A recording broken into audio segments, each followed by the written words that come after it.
Now, looking back on our last topic, we're going to learn how to use some of these less than or greater than block, as you can see here. Now we're going to use this one. So what's the purpose of this one? So let's say we have here the 50. It just means that this number, the first number, is the greater one than this block.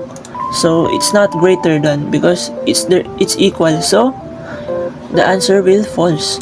So but if it is greater than, so what's bigger? 60 or 50. So the bigger one is the 60 number. So we're gonna take that as true because the statement is correct. The greater than sign is the one who it's like the arrow. The arrow will always points out to the smaller number. So let's say, as you can see here, the arrow is pointing out the second number, which means that the second number is the smaller one. So in order to make true, so we need to make the statement true. So but what if we try to make this one a 40? As you can see here, what's bigger? So the bigger one is the first number, which isn't true. That is false. So the false means wrong. The false means isn't correct, but the true means it is correct. So as you can see here, if I always click this one, it is true. Now it's just the same one, but this one is the smaller number is the first number. So as you can see here, the first number is always the smaller number. So what's bigger than what's smaller than 50? Let's say 40. This one is true because the arrow always points up to the smaller number. So as you can see here, it is true because it is pointing out the first one. So but if we try to put this one into equal, because the both numbers are equal, both numbers are the same, it just makes the statement false. So we're gonna use the 51. It is false pa din kasi we're using the second number as a greater number. So the first one should be always smaller number to make it true. So true means tama, correct. But the false means wrong, mali. So we're going to use this one. So as you can see here, this one is the, what you can say here is the equal sign. So as you can see here in the equal sign, we have here already the numbers. So we're gonna use the same number to make it equal. Yan. So as you can see, both numbers are the same. It just means that both numbers are equal. So but what if we've used the number 51 rather than 50? So this one makes the statement false. It makes the statement wrong. So let's see here. So let's say I've put this inside of this block, then every time the statement is correct, it will make the statement it will make the bear walk. So as you can see here, every time this statement is false, is true, it will make our bear walk. But if this statement is false, it will make it stand. O, diba? Tumatayo siya. So let's say, magsasabi siya ng no, it's false.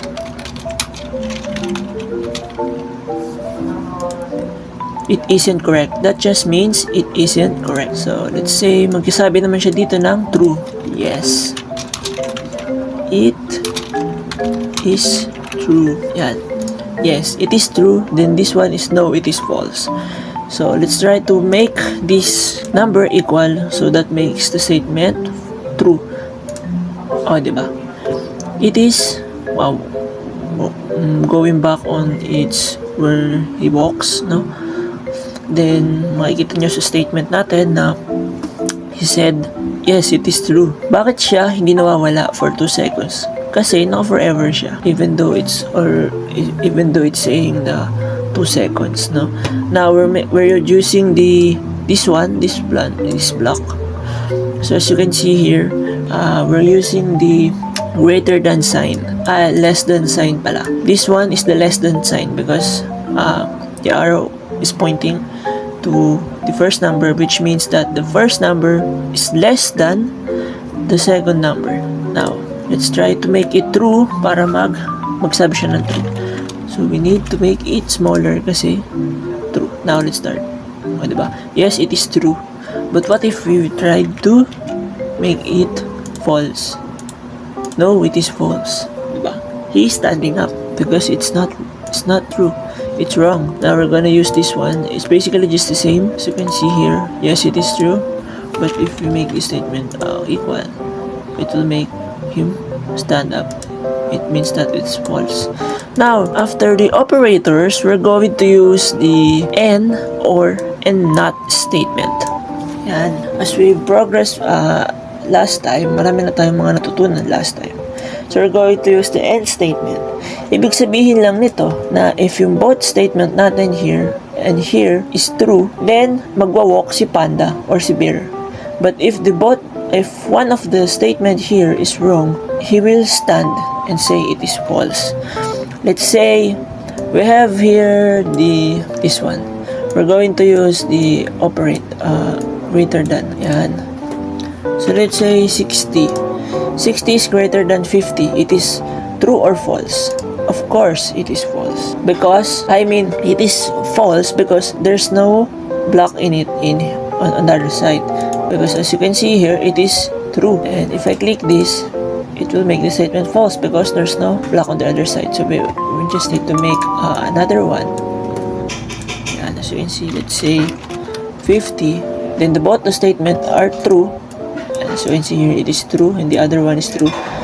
It will make it say the true. But if there's only one statement wrong in here, it will make the statement false, even though the other one is true. It just means that we need to make the both statement true or correct to make our bear walk and say it is true.